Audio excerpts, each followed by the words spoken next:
చిన్ననాడు అమ్మయ్యా రాజు అన్నయ్యా చిన్ననాడు అమ్మయ్య రాజుల పానం పోతే అంత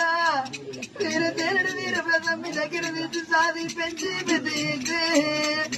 3 నెలల నాడు వీర ప్రథమ మీద వన్నవయ్యా మన మీద పాపయ్యాల పగ తెలిసి ఇళ్ళల్లా కొట్టి అనిల పాలన విషం పెట్టి పానం తీస్తా అన్నది అన్నాల విషం పెట్టి నీ పానం తీస్తానంటారా అన్నా